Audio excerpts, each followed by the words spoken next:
The rain was a cold, insistent drumming against the windows of the St. Jude's Free Dispensary, a stark, granite building that tried, and mostly failed, to look grand amidst the rapidly expanding brick and iron sprawl of Philadelphia's industrial heart.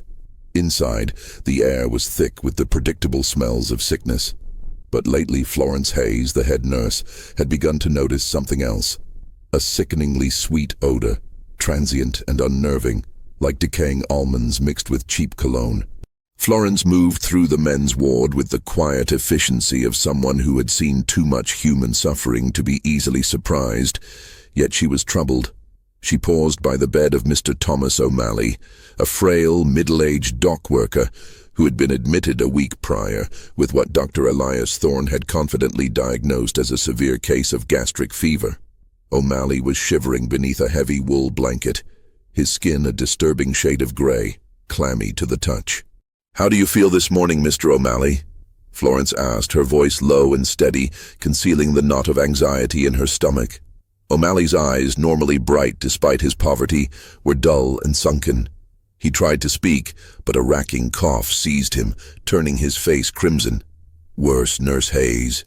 The doctor's medicine does little more than sit on my stomach like lead." The medicine was a custom tincture prepared personally by Dr. Thorne. Florence had seen the handwritten prescription, a blend of laudanum to calm the pain and, oddly, a small amount of bismuth subnitrate, which Thorne claimed aided digestion. It was a common remedy, yet O'Malley was declining too fast. His symptoms, extreme fatigue, a sensation of burning in his gut, and that unsettling gray pallor, not entirely consistent with simple gastric fever. A door creaked open at the end of the ward, announcing the arrival of Dr. Elias Thorne. Thorne was a man who commanded a room simply by existing. Tall, with a clean-shaven face and piercing blue eyes, he wore a tailored black coat that set him apart from the other, often disheveled staff. He walked with a light, almost theatrical step, his presence bringing a hush to the noisy ward. "Nurse Hayes, our friend O'Malley is still struggling, I see," Thorne said, his voice a smooth, cultured baritone that instilled immediate trust. He didn't ask if the patient was struggling, he stated it as a matter of fact, as if O'Malley's deterioration was a foregone conclusion written in a medical textbook only he could read. "His decline is rapid, Doctor," Florence reported, trying to keep her tone purely professional. "He hasn't been able to keep any solid food down for 36 hours and his pulse is weak and irregular.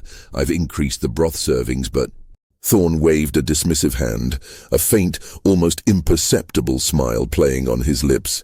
"Excellent observation, nurse, as always. But remember, the body is a fragile instrument. Gastric fevers of this virulence often lead to cardiac collapse. We must simply maintain comfort and patience. Now, where is his dose?" Florence retrieved the small, dark glass bottle. As she uncorked it, the sickly sweet odor was momentarily stronger. She poured the thick, dark liquid into a spoon. Thorne watched, his eyes gleaming with an unusual intensity. "A little more, nurse. We must be aggressive with the treatment," Thorne insisted, a subtle edge entering his voice. Florence hesitated for a flicker of a second. She knew the therapeutic dose. This was too much. But questioning Dr. Thorne was unthinkable. He was the future of the dispensary, backed by powerful board members. She added a few more drops, feeling a chill that had nothing to do with the drafty ward. O'Malley swallowed the dose, grimacing. "Thank you, Dr. Nurse." "Rest, Mr. O'Malley," Thorne murmured, placing a cool, elegant hand on the patient's forehead. The gesture looked benevolent, yet to Florence it seemed possessive, like a hunter marking his prey. Thorne turned to Florence, his face shifting instantly back to its professional mask. "I want a full report on the Jones case by evening. The autopsy was inconclusive. Another one, regrettably. We must assume a new, aggressive strain of influenza is circulating through the tenements. A pity." He stressed the word pity as if discussing an inconvenience, not a death. Florence stared at him. Mrs. Jones, who had died 2 days ago, was O'Malley's neighbor and had presented with the exact same constellation of vague, rapidly worsening symptoms. The cause of death had been registered as exhaustion and organ failure due to undetermined fever. It was the third such case this month, all Thorne's patients. "Doctor," Florence began, her voice barely a whisper. "The symptoms in all three cases, O'Malley, Jones, and old Mr. Peterson, they are incredibly similar, and yet the speed of the decline seems unnaturally fast for typical fevers. Have we considered—" "Nurse Hayes," Thorne interrupted, turning fully to her, his blue eyes now cold and hard. His tone retained its smoothness, but the underlying steel was unmistakable. "You are an exceptional nurse. Focus on the care of the patients, not the diagnosis. That is the domain of the educated physician. Are we clear?" The implicit threat, a reminder of her place in the strict hierarchy of 1878 medical society, hung heavy in the air. A woman, a nurse, questioning a doctor. It was professional suicide. "Perfectly clear, doctor," she replied, her face betraying nothing, yet her resolve hardening like ice. As Thorne retreated, his polished boots clicking on the tile floor, Florence looked back at Mr. O'Malley. She felt the heavy weight of a terrible, unspoken suspicion settling over her. These were not natural deaths. They were not diseases. They were acts of calculated malice, hidden in plain sight, protected by the very authority the killer possessed. The doctor's smug confidence, his chilling lack of real compassion, the ambiguous symptoms, the custom medicines, it all pointed to one terrible, yet thrillingly dangerous conclusion. Florence knew then that she was facing a quiet monster, a man who saw the dispensary not as a place of healing, but as his own private hunting ground. To expose him, she would have to become a shadow, moving outside the rules of the respectable world, because no one would ever believe her. The killer was the most trusted man in the room. Her investigation had begun, hidden in the meticulous routine of her nightly rounds. She needed proof, and she needed an ally, because what she suspected was not only monstrous, it was invisible. The clock in the dispensary's main hall struck midnight. The vast, cavernous spaces were now steeped in shadow, illuminated only by the faint, flickering glow of the night watchman's lantern far away, and the sickly yellow light of the few remaining gas fixtures. The rain had softened to a persistent drizzle, mirroring the slow, quiet dread building within Nurse Florence Hayes. She held a brass skeleton key, heavy and cold in her palm. It was the key to the records chamber, a small windowless office adjacent to the chief administrator's suite. Acquiring it had taken days of subtle maneuvering, a small, fabricated crisis involving a misplaced linen ledger, a delayed shift change, and a well-timed cup of chamomile tea for the clerk. The effort, meticulous and stressful, confirmed one thing. If she was to catch a meticulous killer like Dr. Elias Thorne, she needed to be equally, if not more, meticulous. Florence slipped silently down the hallway, her starched uniform making the faintest rustle. Every creak of the polished wooden floorboards sounded like a cannon shot in the oppressive silence. She reached the records chamber door, her heart hammering against her ribs. The lock was old and stiff. She worked the key with agonizing slowness, praying the click wouldn't carry. Click. She froze, holding her breath, listening to the silence reassert itself. She pushed the heavy oak door open just enough to slide through, then gently closed it. The room plunged into near-total darkness. Florence fumbled for the matchbox she kept tucked in her apron pocket, struck a match, and quickly lit the single oil lamp on the central desk. The sudden, contained light revealed towering shelves packed tight with leather-bound ledgers, the medical history of hundreds of Philadelphia's poor. Florence's first priority was the patient register, a thick volume covering the last 6 months. She located the entries for the 3 recent deaths she suspected: Mr. Thomas O'Malley, Mrs. Eleanor Jones, and Mr. Patrick Peterson. All 3 patients had died while under Dr. Thorne's exclusive care, and all had exhibited the same pattern of symptoms: rapid gastric distress, unexplained neuropathy, and a swift, fatal organ failure. The official recorded cause for all 3 was a vague, virulent fever. She opened O'Malley's file. The handwriting was Thorne's. Elegant, precise, almost artistic. Patient presenting with acute gastritis and systemic fatigue. Prescribed a course of digitalis for the weakened heart and a bismuth laudanum tincture to soothe the gut. Prognosis guarded. Florence frowned. Digitalis was a heart stimulant, sometimes used for fever-induced weakness, but it was notoriously tricky to dose. It was a potent, double-edged sword. She remembered O'Malley's grey skin and irregular pulse. Digitalis, when improperly administered, could itself cause severe digestive distress and cardiac anomalies, masking any other underlying poison. She flipped back through the ledger, moving past the recent deaths. She was searching for a pattern beyond the last few weeks. Thorne had been at St. Jude's for 2 years. Could he have been practicing his dark hobby for longer? She began to cross-reference Thorne's patients who had died in the last year with the same virulent fever diagnosis. The pattern was subtle, almost invisible to a casual observer, but terrifyingly clear to Florence, who saw the patients every day. In the last 18 months, 7 seemingly unrelated individuals, all under Thorne's care, had died with similar non-specific symptoms. 7 deaths, each logged with the same clinical detachment and the same vague cause. A wave of nausea hit her. This wasn't just malpractice or coincidence. This was a serial pattern of murder. And the weapon was science itself, delivered under the guise of compassionate care. Suddenly, a realization struck her. The bismuth subnitrate tincture. Thorne always emphasized that. Bismuth was used to coat the stomach. But what if the tincture contained something else?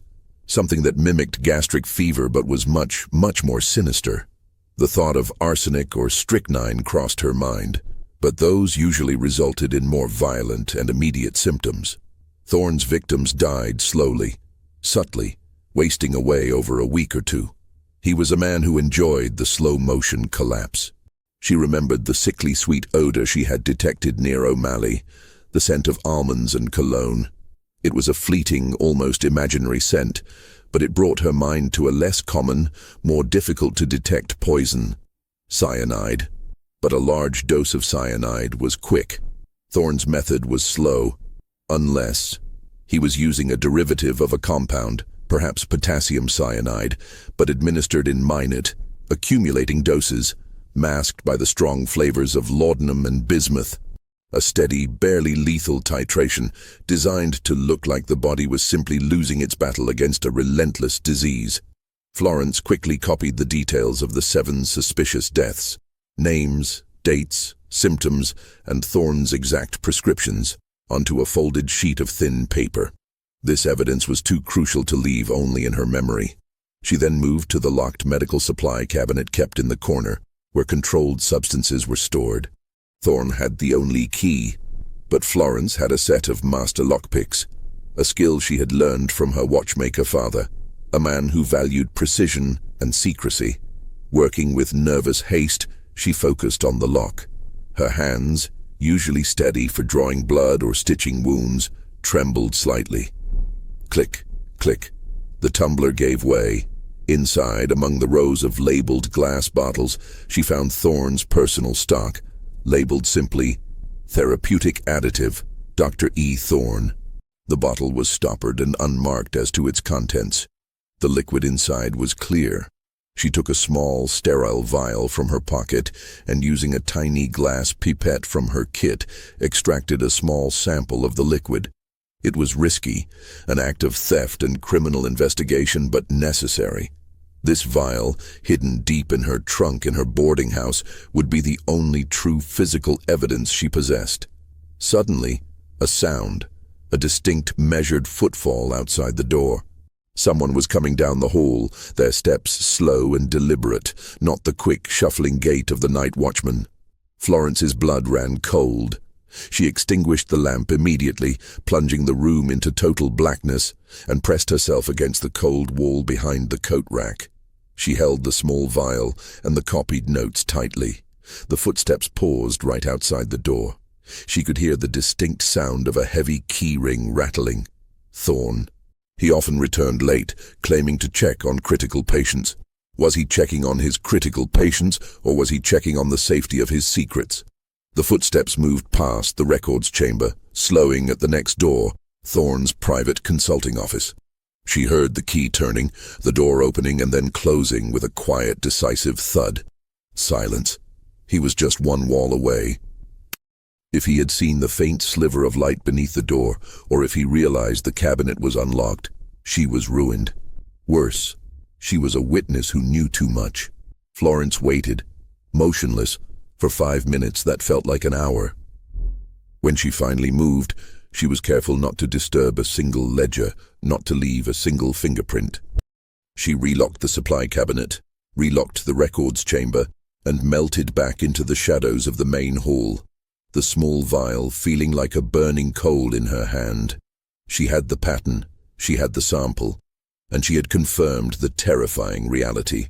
She was now a detective, a thief, and a potential victim, all wrapped into one quiet nurse's uniform. The small, discreet envelope contained a single sheet of paper with a carefully printed, anonymous request. Meet me. Library Annex, UPenn. Midnight, Friday. Florence knew she was taking an enormous risk. After the near miss in the archives, she had been meticulously careful. For 2 weeks, she had performed her duties with chilling normalcy, maintaining the perfect facade of a diligent, unquestioning nurse, all while observing Dr. Thorne's every interaction. The subtle hand placement on a chart, the confident tone of his diagnoses, the way his eyes never quite met the eyes of his dying patients. The man she was about to meet was Dr. Arthur Finch, a young, frustrated academic and chemist who had once briefly worked at St. Jude's before being marginalized by Thorne. Finch was a brilliant, if eccentric researcher, but his skeptical nature and lack of political connections had made him an easy target for Thorne's professional disdain. Florence knew him only slightly, but she knew of his reputation. He was fascinated by toxicology and had a deep-seated distrust of the kind of easy, self-promoting confidence Thorne exuded. She arrived at the library annex promptly at midnight, wearing a thick, dark cloak over her street clothes, her face obscured by the shadow of her bonnet. The annex smelled of old paper, leather, and dust. A sanctuary for forgotten knowledge. Dr. Finch was waiting by a dimly lit stack on medieval botany. He was slight of build, with a nervous tic and spectacles that magnified his intense, pale eyes. "Nurse Hayes?" he whispered, his voice shaky. "Dr. Finch. Thank you for coming," Florence replied, her own voice steadying his nerves slightly. "I confess your note, delivered through the medical student messenger, it was unusual. You requested a consultation on rare, subtle poisons that mimic common fever symptoms." Florence didn't waste time. She pulled the folded paper of copied notes from her pocket and placed it on a dusty table, smoothing out the creases. "I didn't come for a consultation, Doctor. I came for a collaboration. I believe we have a serial killer working at St. Jude's. He is disguised as a healer." Finch stared at the ledger notes, the 7 names, the dates, the identical diagnoses of virulent fever. His academic curiosity battled with professional disbelief. "Nurse Hayes, this is a grave accusation. 7 deaths in 18 months, all under Thorne. It could be coincidence, a localized contagion that only affects his sector. Contagion does not adhere strictly to one doctor's patient roster, Dr. Finch. Look closer at the prescriptions. Digitalis, bismuth subnitrate. And in his private stock, this." Florence produced the small glass vial containing the clear liquid, wrapped carefully in cotton wool. Finch's eyes widened behind his spectacles. He took the vial, holding it up to the weak light. "Where did you obtain this?" "From Thorne's personal locked supply. He calls it a therapeutic additive. I call it evidence." Finch was instantly captivated. His fingers, usually trembling, became steady with professional purpose. He uncorked the vial slightly and took a cautious, scientific sniff. He recoiled slightly. Faint, very faint. An aldehyde, perhaps. There's a complex, almost fruity undertone, but an underlying metallic medicinal bite. It's certainly not laudanum or pure bismuth, he murmured, already lost in the chemistry. He looked up at Florence, a new respect in his eyes. If your theory is correct, he is using something that breaks down quickly, or something so common it is overlooked by standard assays. Something that would pass for natural organ decay post-mortem. That is precisely why it's been effective for so long. He kills slowly, Doctor. He observes the decay. He takes pleasure in the process. Florence insisted, her voice tight with repressed anger. He is not killing for money or passion. He is killing for the thrill of control. Finch was silent for a long moment, tracing the notes on the ledger. He understood the danger.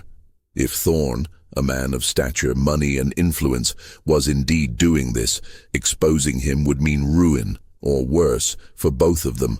If I agree to test this, Nurse Hayes, we cross a line. We are committing to something that will either destroy him or destroy us.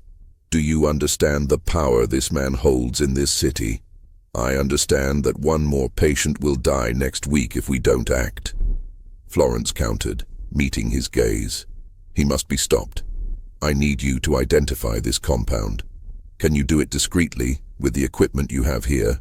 Finch nodded, carefully placing the vial into a specialized leather case. I can. I specialize in alkaloid and metallic residue analysis. It will take time, perhaps 2 weeks, to run the necessary fractional distillation and spectroscopic tests. I will need to be extremely cautious. My reputation is already fragile, and mine is dependent on his goodwill. We are 2 people operating in the shadows of a powerful establishment, Florence said. Our silence is our protection until we have the weapon identified. They quickly planned their communication method. Coded messages slipped into textbooks returned to the main desk. They were to only speak in person in this secluded location. As Florence prepared to leave, Finch stopped her. Nurse Hayes, why 23 years later? Your synopsis. It said he was caught 23 years later. Why such a long period? Does he stop? Florence paused, thinking of the immense cold confidence in Thorne's eyes. No, Doctor. I believe he only gets bolder. I believe he will continue until he makes a mistake so monumental, so arrogant, that even the blind eyes of this city can no longer look away. But we cannot wait 2 decades for that. With that, she turned and disappeared into the night, leaving the chemist with his frightening task. The chase was officially underway, hidden in the silent world of tinctures and ledgers. The 2 weeks that followed were a torturous exercise in controlled restraint for Florence. She moved through the wards like a ghost, every interaction with Dr. Thorne an intricate performance of feigned deference. She monitored his new patients, a young woman with chronic headaches, an elderly man suffering from vertigo, watching for the now familiar subtle onset of the fever. Thorne, for his part, seemed oblivious to her quiet scrutiny. He was in his element, gracious, authoritative, receiving the quiet admiration of the junior staff. He often held court in his private office, a small room furnished with dark mahogany, displaying his framed medical diplomas and leather-bound journals. It was a space that radiated success and intellect. One afternoon, Florence was tasked with replenishing the linen stock in the service cabinet adjacent to Thorne's office. The door to his office was slightly ajar. She heard Thorne speaking to Dr. Robert Davies, a less experienced physician who often assisted him. Davies, you must understand the psychology of the patient, Thorne was saying, his voice a smooth, low rumble. When the body begins to fail, the patient seeks not a cure, but comfort. They expect a swift, decisive action from the physician, even if that action is merely palliative. That is the true art of medicine, managing the expectation of death. But Dr. O'Malley's decline was so sudden, Davies stammered, his voice filled with genuine concern. He seemed to be responding to the initial course of treatment, and then cardiac collapse. It's baffling. Thorne chuckled, a dry academic sound.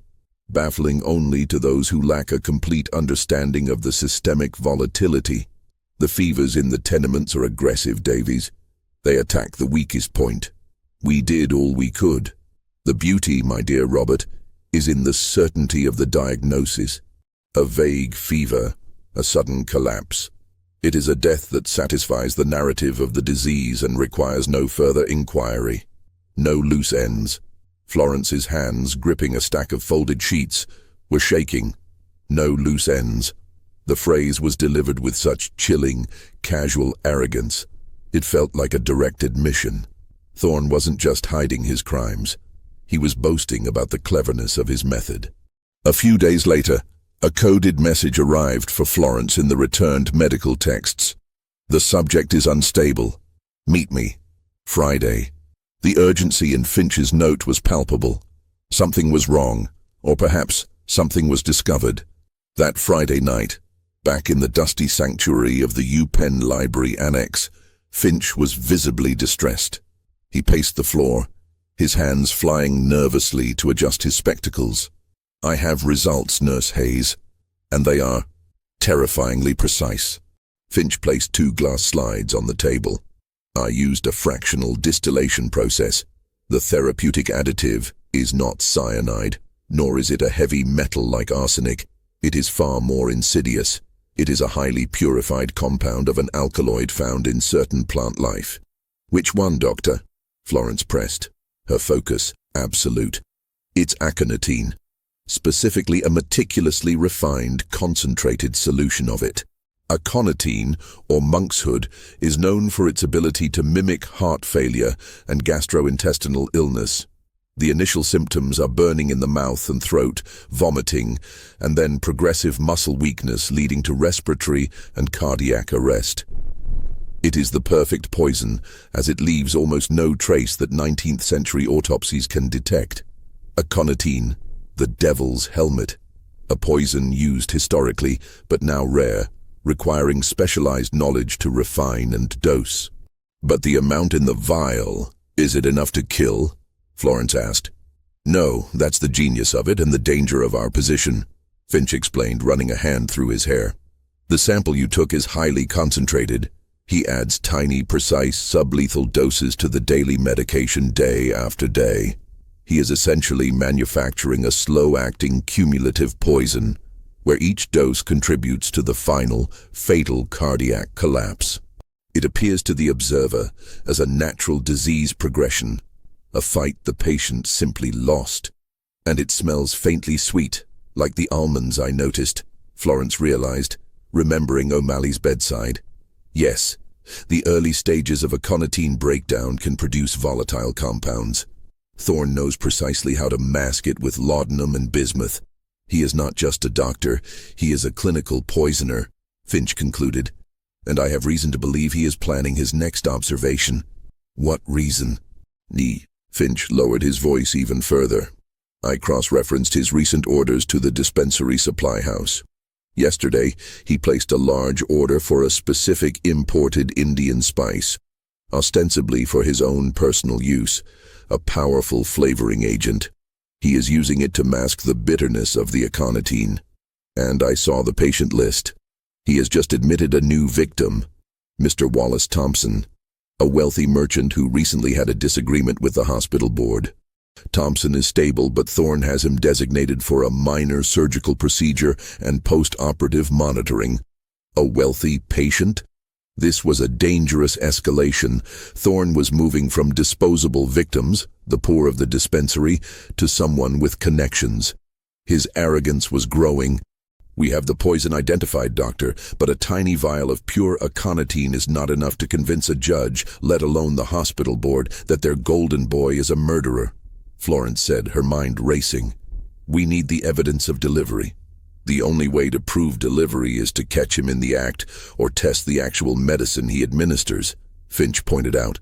But the doses are so small, and he locks the remaining mixtures in his office safe. Florence looked at Finch, a desperate plan forming. He is too confident. He is due to administer Thompson's first dose of post-operative care tomorrow evening. That safe? Where is it located? And how strong is the lock? The waiting game was over. They had to move now, before the cold hand of the poisoner could touch his next victim. The air in the dispensary's pharmacy was heavy with the medicinal perfumes of dried herbs and compounded drugs. Mr. Henry Platt, the elderly pharmacist, was a creature of routine, and Florence had carefully charted his habits. Every evening, between 7:45 and 8 p.m., Platt left the pharmacy counter unattended to check the temperature of the cold storage vault in the basement. It was a 15-minute window. Florence had told the night supervisor she was compiling the quarterly inventory, a task that required her to be in the vicinity. Tonight, she carried a small, sealed, unmarked envelope in her sleeve, and the knowledge of aconitine's effects weighing heavily on her conscience.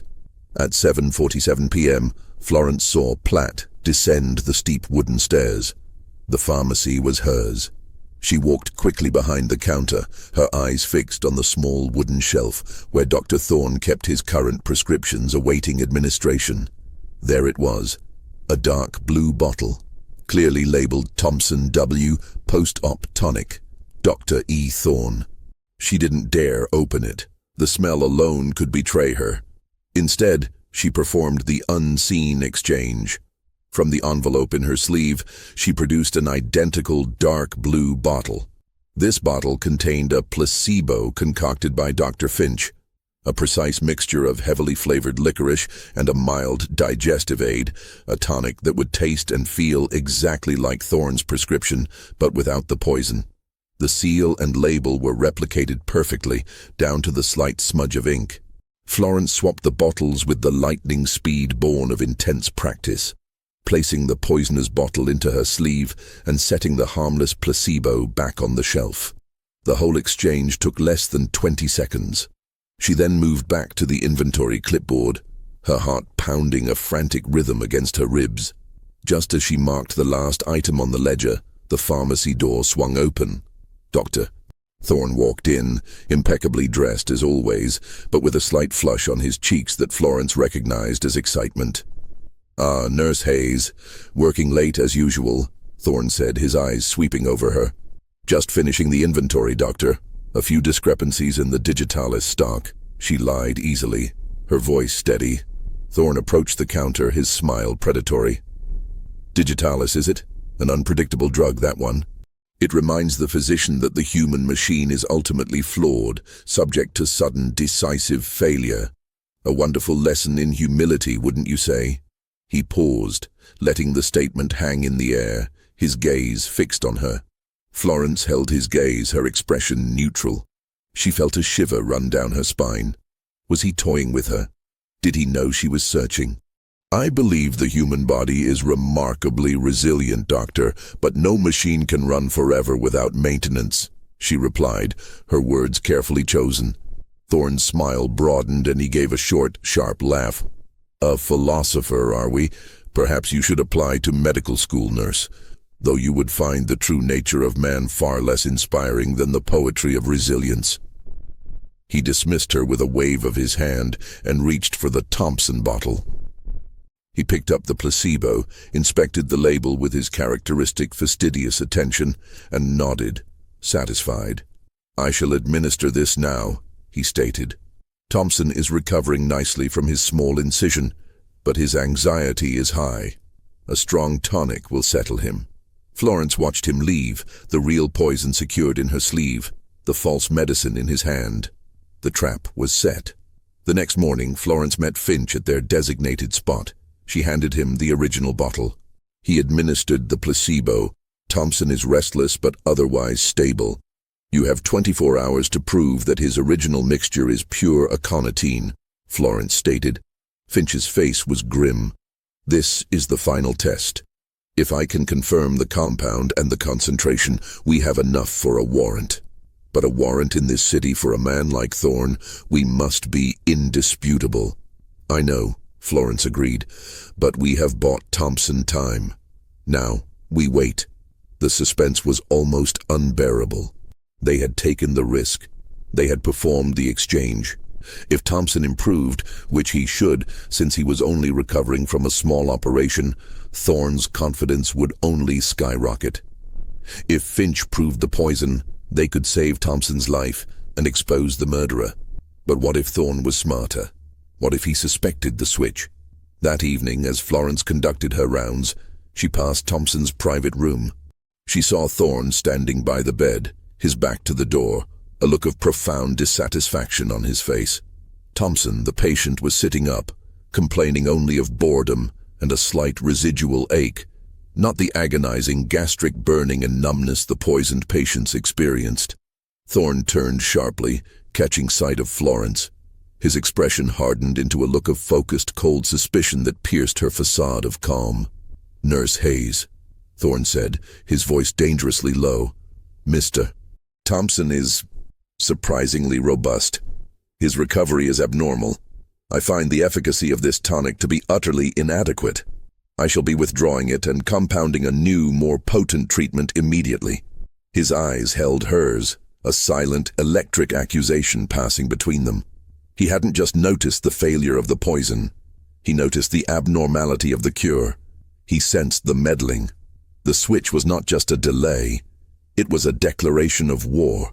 Florence felt the true, chilling weight of her danger. She was no longer a shadow. She was now squarely in the killer's light. The atmosphere in St. Jude's had shifted. The professional calm was replaced by a taut, unspoken tension, primarily radiating from Dr. Elias Thorne. He moved with a new, aggressive focus, his surveillance of the staff, especially Florence, becoming pronounced.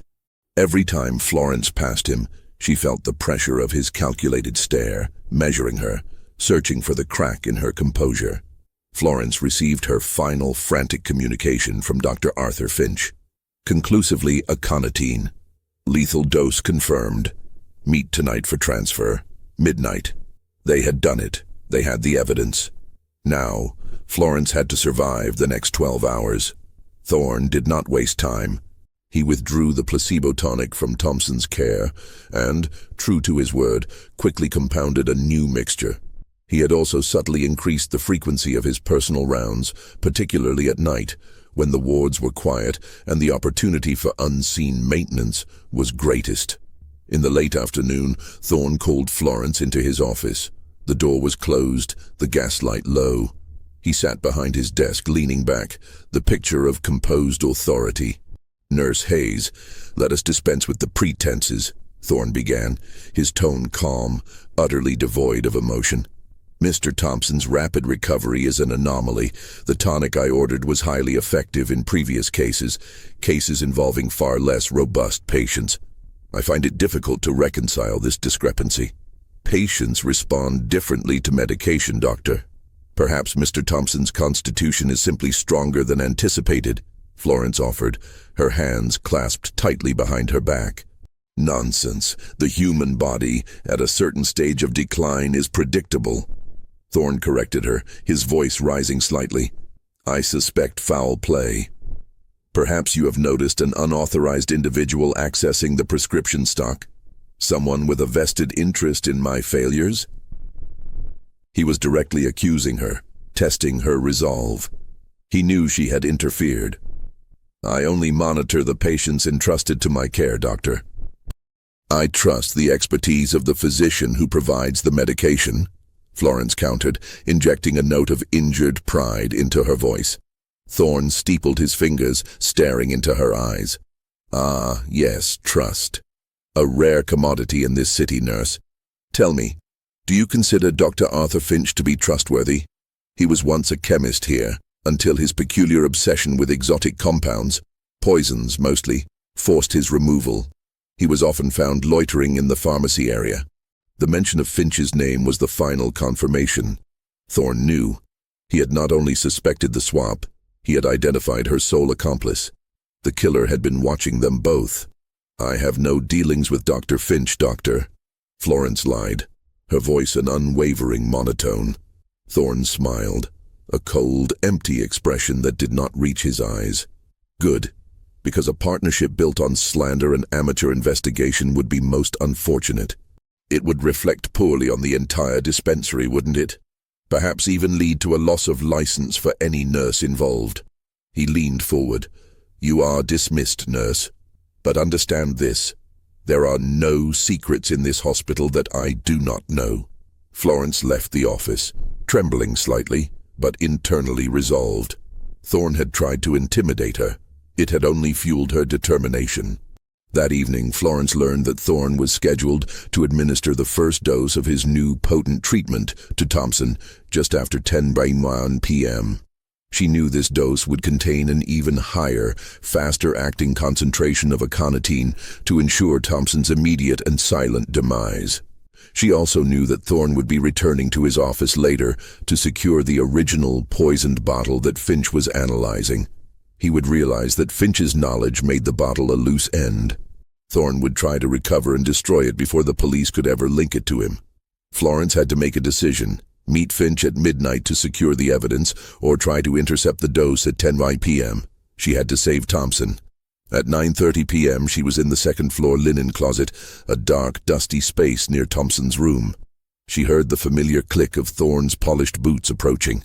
He was carrying a small silver tray with the new medicine. Florence's breathing shallowed. She had slipped a mild, harmless sleeping draught into Thorne's evening coffee an hour ago. A desperate measure. It wouldn't stop him, but it might slow his reflexes, blur his judgment. As Thorne passed the linen closet, Florence slipped out. The hallway was empty. Thompson's door was open a crack. Thorne was inside. Florence moved with the speed and silence of a practiced thief, ducking into the dark recess of a supply bay. She watched as Thorne emerged from the room moments later, looking intensely satisfied. He locked the door behind him and headed straight down the hall, not toward the central ward, but toward the administrative wing, where his office and safe were. Florence knew what this meant.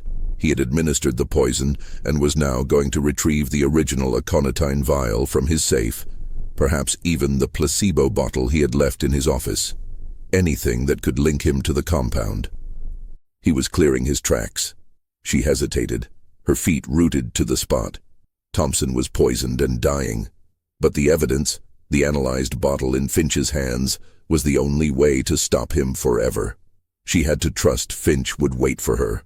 She turned and ran, not toward Thompson's room, but toward the hospital's back alley, the fastest route to the library annex.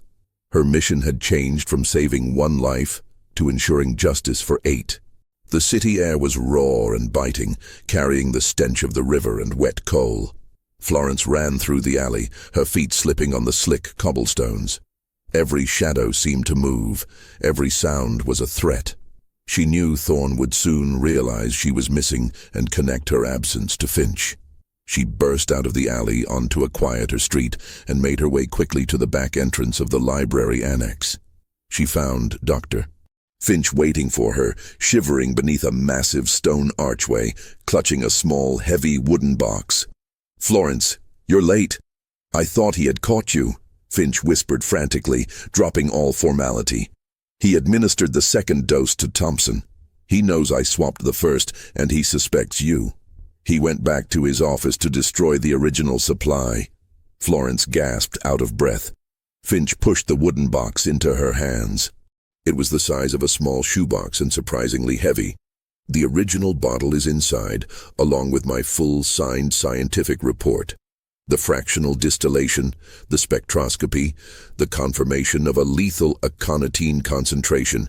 It's all here. Indisputable. Thank you, Arthur. Now you must disappear. Leave the city. He knows your name. Go to New York or Boston. Do not stay here." Finch nodded, his pale eyes full of fear and a sudden, quiet admiration. "And you, what will you do with this?" He tapped the box. "I will deliver it to Chief Inspector Harrison. He is a friend of my father, a man of integrity, if perhaps a man who prefers order. This evidence will force his hand." Before Finch could reply, a sound, the distinct heavy roll of carriage wheels approaching rapidly, but stopping just short of the alley entrance. Then, silence. "He followed me," Florence breathed, her blood turning to ice. Thorne hadn't gone straight to his office. He had likely used his knowledge of the dispensary's back routes and his carriage to anticipate her move. He knew she would meet her accomplice to collect the evidence. From the darkness beneath the archway, Dr. Thorne emerged. He was no longer in his elegant black coat, but in a serviceable dark driving cloak. His face was pale and drawn, not with fear, but with a terrifying, absolute rage. A regrettable waste of time, Nurse Hayes. And you, Finch, the poor, deluded academic. Did you truly believe a nurse and a disgraced chemist could undo my mastery? Thorne held a short, heavy walking stick, a silver-headed cane that looked more like a weapon than a support. The game is over, Doctor, Florence said, holding the wooden box tightly to her chest. Thompson is safe for now, and the evidence is in my hands. The police will have this by dawn. You cannot win. Thorne laughed, a high, disturbing sound. Thompson is not safe, nurse. I administered a sufficient dose tonight, a lethal concentration. He will be dead by morning, and his death will be registered as a natural post-operative fatality. And as for the evidence, he took a slow, deliberate step forward, the tip of his cane scraping on the wet stone. I have already taken care of one loose end, and I shall take care of the last one now.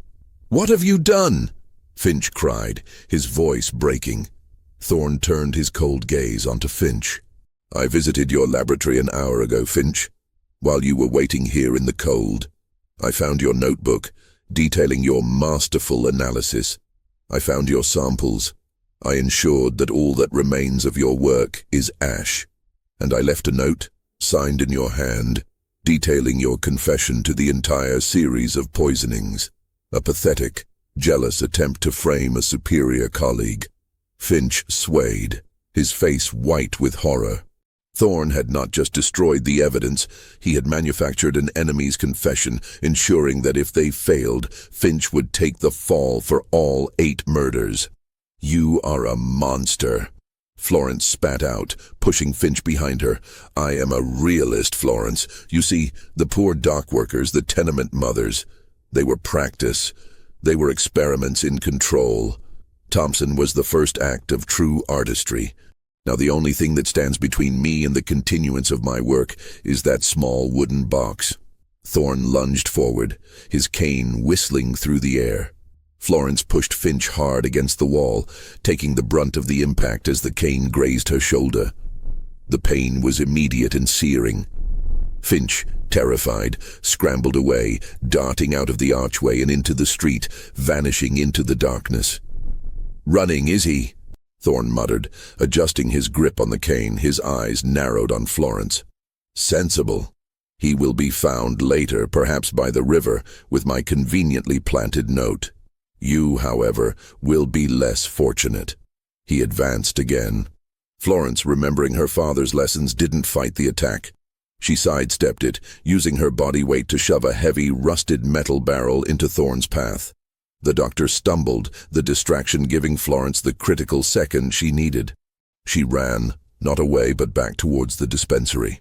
She knew the back alleys better than he did. She had to reach Inspector Harrison's office before Thorne could catch her, or before Thompson's death became irreversible. If you are gripped by this confrontation and need to see justice prevail, please like this video and subscribe to the channel right now. Your support helps us tell the rest of this dark tale. The city in the pre-dawn hours was a landscape of deep shadow and isolated pools of gaslight. Florence, clutching the heavy wooden box like a desperate anchor, ran with a singular, panicked focus. The pain in her shoulder where Thorne's cane had struck was a dull, throbbing reminder of his immediate and lethal intent. Thorne was close. She could hear the distinct sound of his boots echoing behind her, faster now, fueled by the adrenaline of the chase and the desperate need to reclaim the evidence. Florence knew the city's grid system and realized that Thorne, using his carriage to cut off the main arteries, would eventually corner her. She abandoned the open street and plunged into a maze of narrow, unlit service alleys that ran between the grand brick townhouses. She risked a glance back. Thorne's tall, dark figure was silhouetted at the mouth of the alley. He wasn't running wildly. He was moving with the cold, measured precision of a hunter who knew his prey was exhausted. "Florence, stop this idiocy!" Thorne's voice echoed down the claustrophobic canyon of brick. "It's over. Give me the box, and I will ensure your silence is discreetly secured. Fight me, and I will make certain you disappear entirely, just like your pathetic chemist friend." The threat galvanized her. She pushed herself harder, rounding a corner just as she heard Thorn stumble, catching his foot on an uneven paving stone. That bought her seconds. She emerged onto a wider thoroughfare, Broad Street, the main north-south axis. She needed to get to the police headquarters, which was still several blocks away, near the City Hall complex. She spotted a single hackney carriage moving slowly in the middle of the street. It was her only chance. Ignoring the pain, she dashed into the road, waving her free hand wildly. The carriage driver, bundled in thick wool against the cold, reluctantly pulled his horse to a stop. "Police headquarters, fast. A shilling for your trouble," Florence cried, throwing herself onto the leather seat. Before the driver could object, Thorn burst out of the alley mouth. He saw the carriage moving away, the sight of Florence's determined face illuminated for a moment in the gaslight. Thorn didn't hesitate. He yelled at his own waiting carriage driver who had been following at a distance to pursue. The chase was now a desperate clatter of hooves and rolling wheels echoing through the dark city streets. Inside the hackney, Florence tried to regain her breath. She had to think. If Thorn caught them, he would simply pay off the driver and dispose of them both. She needed to make sure her capture would be public. She pulled the silver medical whistle from her uniform pocket, the one she used for summoning help in the wards. She leaned out of the carriage window, ignoring the wind and the freezing spray of mud. The sharp, piercing blast of the whistle cut through the morning silence. She blew it again and again, aiming for a disturbance, for attention. The police headquarters was now in sight, a massive, imposing structure of granite. The rhythmic whistle was finally having an effect. Lights began to appear in the lower windows of the houses they passed. A uniformed policeman on a corner beat, startled by the noise, turned and pointed his lantern at the approaching commotion. Thorn's carriage, a heavier and faster vehicle, was gaining on them. Florence saw Thorn leaning out, his eyes burning with focused fury. "Drive faster! We're almost there!" Florence shouted to her driver. The hackney surged forward. They slammed to a halt directly outside the wide, imposing doors of the police headquarters. Florence didn't wait for the horse to stop completely. She threw herself out of the carriage, landing hard on the pavement, but clutching the wooden box securely. Thorn's carriage screeched to a halt just feet away. Florence scrambled to her feet and ran up the stone steps. The policeman who had heard the whistle was already emerging from the doorway, gun drawn. "Halt! What is the meaning of this disturbance?" the officer bellowed. Thorn stepped out of his carriage, composed himself instantly, and adopted his most authoritative, smooth persona. He was no longer a frantic killer. He was the respected doctor. "Officer, I am Dr. Elias Thorn of St. Jude's. This woman is a highly disturbed nurse. She has stolen highly toxic and dangerous compounds from the dispensary, and she is suffering from a psychotic episode. I was merely attempting to prevent her from harming herself or others." Thorn pointed the tip of his cane dramatically at Florence. "The box she holds contains highly concentrated poison. Arrest her immediately." Florence knew this was the ultimate trap.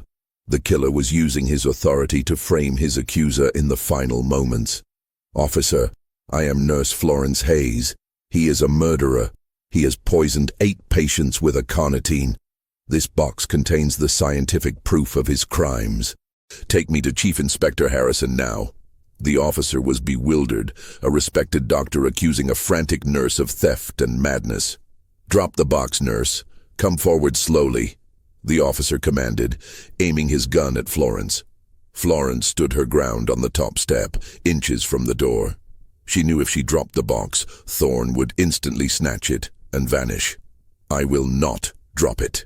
But I will hand it to Chief Inspector Harrison alone. He is my father's friend. Tell him I have the truth about the dispensary." Thorn, realizing his facade was failing under the scrutiny, made a desperate final move. He lunged up the steps, his cane raised high, aiming a brutal blow at the box. Thorn's lunge was sudden and vicious, powered by the desperation of a cornered predator.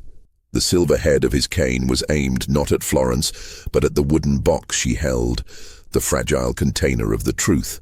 Florence reacted instinctively, stepping back and pivoting just as the cane connected. Instead of shattering the box, the silver head struck the rough granite pillar of the doorway with a sickening crack, sending a spray of stone fragments flying. The force of the blow was enough to throw Thorne off balance.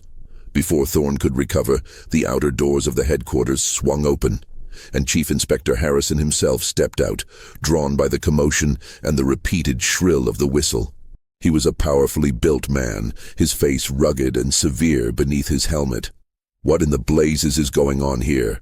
Harrison thundered, taking in the scene, the frantic nurse, the elegant doctor with the raised cane, the bewildered patrolman, and the two carriages. Thorne, a master of self-control, immediately dropped his cane, smoothed his jacket, and took a deep, steadying breath. He adjusted his persona from attacker to victim in the blink of an eye. "Chief Inspector Harrison, thank goodness you are here," Thorne said, his voice now calm and authoritative, the picture of professional relief. "I am Dr. Elias Thorne of St. Jude's. This woman, Nurse Hayes, has suffered a severe breakdown. She has stolen a dangerous, high-potency toxic chemical and believes I am responsible for several deaths. I was simply trying to disarm her to prevent a tragedy." He gestured towards the box. "That box contains the stolen poison, Inspector. She is a danger to the city and herself. I urge you to have her restrained immediately."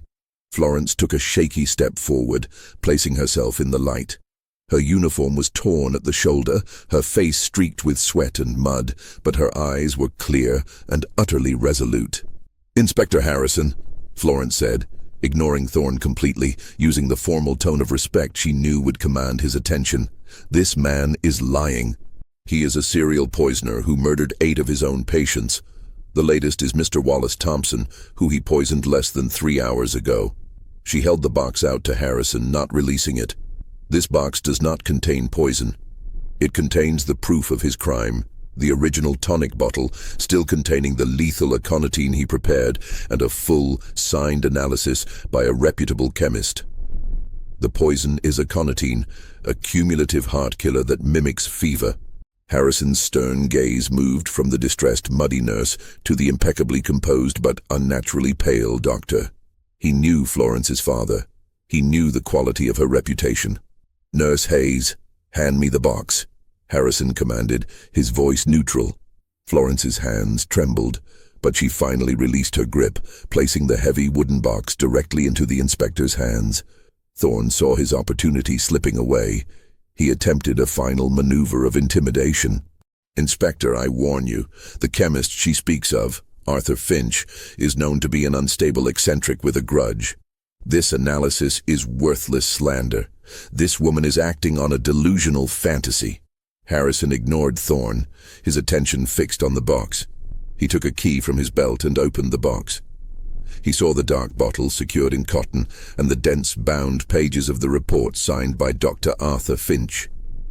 Harrison looked up at Florence. "And what of this Mr. Thompson?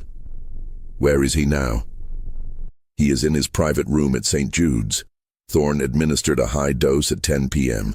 He is dying of cardiac collapse as we speak. If you send a man there immediately with a specific antidote, he may yet be saved. If you wait for the autopsy, you will only have proof of his death, not his murder." Florence's precise knowledge of the patient, the time, and the proposed cause of death struck Harrison with the weight of truth. This was not the rambling of a lunatic. This was the testimony of an eyewitness. Harrison's face became a mask of cold determination. He pointed to the patrolman. "You, go back to the station house, get a squad and a magistrate. I want Dr. Thorne confined to this building under armed guard, and I want an officer to ride immediately to St. Jude's dispensary. Ask for the head nurse on duty. Tell her to administer a high dose of atropine to Mr. Wallace Thompson now. Do not wait for a doctor." Thorne's composure finally snapped. His face went ashen, and he took a panicked step backward. "You cannot. This is outrageous. I am a pillar of the community. You are arresting a physician on the word of a hysterical, low-born nurse." Harrison stepped forward, his eyes burning with disgust. "Doctor, you are arrested on suspicion of multiple homicides. I have a sworn scientific confession and a stolen bottle of poison. Your reputation, I assure you, will do nothing to protect you now." Thorne did not resist. The shock of being caught, of his perfect invisible crime being exposed by the very people he deemed beneath him, was too profound. He stood there, frozen in disbelief, his mask of geniality shattered, revealing the hollow, calculating emptiness beneath. Justice had been delivered, not by a sudden, mystical reveal, but by the relentless, quiet observation of a dedicated woman. The arrest of Dr. Elias Thorne sent shockwaves through the elite society of Philadelphia in late 1878. The subsequent trial was the scandal of the century. The evidence was indeed indisputable. The aconitine-laced tonic, the documented pattern of 8 victims, and the timely rescue of Mr. Wallace Thompson, who, thanks to the quick administration of atropine, survived and provided damning testimony. Dr. Arthur Finch, initially terrified, came out of hiding and presented his analysis. His reputation instantly transformed from eccentric to hero. Thorne, the master of control, remained defiant until the end, maintaining his innocence and blaming a conspiracy of jealous rivals. His arrogance was his final undoing.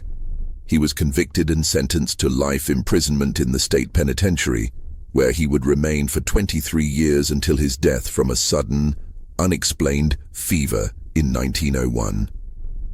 23 years, the time between his capture and the official title of the crime. Florence Hayes, now Dr. Florence Hayes, stood in the middle of her own busy medical clinic in a revitalized part of Philadelphia. The clinic, founded with the help of a thankful Wallace Thompson, was dedicated to meticulous ethical and evidence-based care. The world had changed. The late 1890s had brought sweeping medical advancements.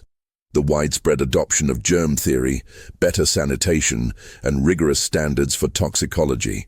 The era of the charming, unaccountable physician was largely over, replaced by a growing professionalism that Florence herself championed. She was reviewing a patient's chart, her brow furrowed in concentration, when her assistant, a bright young man named Daniel, approached her desk. "Dr. Hayes, a telegram just arrived for you, addressed from the state penitentiary," Daniel said, his voice hesitant.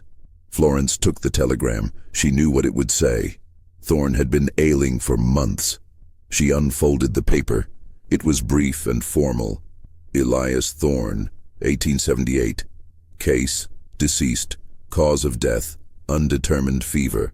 10:14 a.m. She put the telegram down gently. Undetermined fever. The same diagnosis Thorne had signed for his first 8 victims.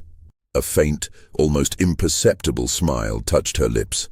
There were always loose ends in life, even for the most meticulous of killers. She looked at the date, 1901, 23 years later. Florence took a moment to reflect on the long, difficult path. The years after the trial were not easy.